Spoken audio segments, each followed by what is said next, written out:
Uusapan natin kabola ang isang player po currently ng San Miguel Beermen na pwedeng gamitin nila actually as a trade asset. And of course, one of the players po currently na nasa limelight kabola because of negative things.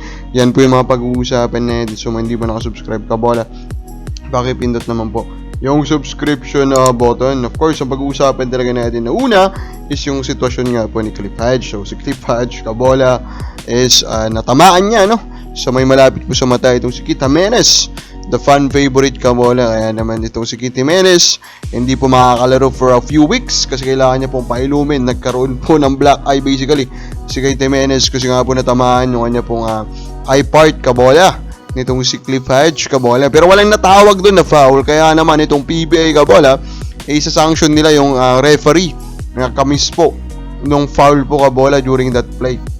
Now of course, Cliff Hodge, he denied na may problema doon or kabola or physical niya talaga kabola or kung may foul doon. Dinay po yan ni Cliff Hodge. Sabi niya, definitely disagree, but it's their opinion, so there's nothing much I can do. I believe is what I know happened. Sabi po nitong si Cliff Hodge. Very unfortunate accident. Sabi niya, or never intentionally hit somebody in the face. Yun po yung may statement po ng isang Cliff Hodge kabola.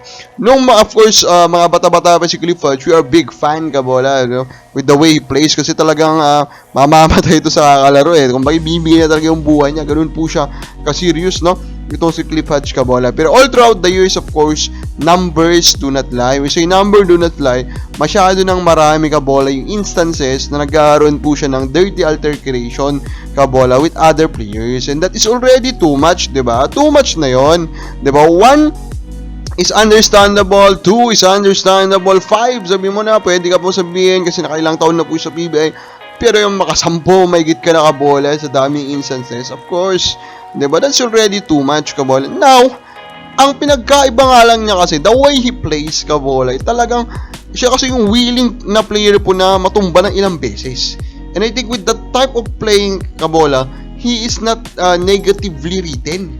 Hindi tulad ng isang Bobel, hindi tulad ng isang Calvin Abueva. Ngayon lang kasi nga dumadami na kabola.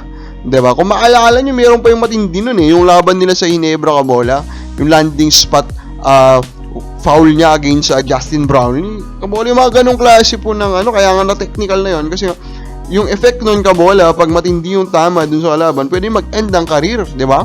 Kasi yung foot po kasi yung binabanatan doon. Kaya naman for me, di ba? Is Cliff Hodge already the dirtiest player in the PBA? I think there's a good argument about it. Another interesting po discussions that we can have kabola during a comment po dito po sa ating discussion na Converge, Dark Horse team to trade for TNT. Sabi nitong si Chris Manuel, malabo yan, wag kang gumawa ng content na hindi totoo. Kabola, hindi po sinasabi na rumor yan, no? Pinag-uusapan lang natin. Naglalabas tayo ng logic patungkol yan, kabola. Pero hindi ko nasabi na may usapan na po talaga. Hindi pa, baka. Pero baka, diba? Pero ito talaga yung gusto ko na pag-usapan ito. Sabi po ni eBay, paano naging sampal yon? Dalawang imports ng Japan, may mga Asian imports pa na malakas, yung sarili na ng players bangkulang. So yun yung kanya pong depensa dun sa sinabi ko na sampal sa PBA kabola na pinagtatatalo na yung mga teams nila ng ibang teams po sa Asia kabola. Yes, tama nga naman si eBay. Pwede natin pa rin sabihin or assume na kung local sa local lang, may chance ang Pilipinas. Pero unfortunately, hindi na ganun kasi yung laro. And yun yung point ko. We already na global game kabola na hindi na local to local ang labanan kabola, di ba? Nasa acceptance mo na yan ng global improving game, and yun nga, nahuhuli po ang PBA. Kaya kahit pa sabihin mo kung local, assumption lang yan Never mo na yung mapapatunayan kasi never na tayong babalik doon sa local player against local player na klase po ng club competition. Wala na po yun kabola. Pero ayaw po ng PBA na sumabay kabola, ayaw nila mag-modernize kabola, kaya nauhuli tayo ngayon. Ngayon, pa-assume na lang tayo na hindi pa rin tayo sampal kabola sa mga nangyayari. Kahit na, in reality, talaga namang pinag-iiwanan na tayo ng ibang liga. And of course, we are talk about the situation of Jeron Teng kasi may nabanggit si Omar Saison po ulit kabola ng Spain dun sa kanya pong pagbisita dun sa podcast po ni Snowbadwa. Sabi niya kasi kabola, nung medyo nakausap niya po to si Jeron Teng kabola, sabi daw ni Jeron Teng kabola, nung natanong niya kung permanent na ba itong move niya sa San Miguel Beermen, hindi actually direkta nakasagot si Jeron Teng.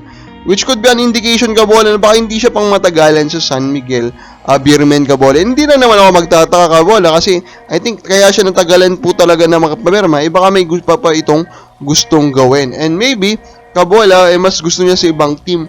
And maybe of course we know San Miguel kung paano yung mag-operate Kabola. They can do it. They can trade Joranteng if that is what is needed para mag-improve po sila at lumaki pa po yung chance nila Kabola to get a championship. Kabola sa bagay mo, matatrade ba nila si Joranteng? Comment lang po sa baba.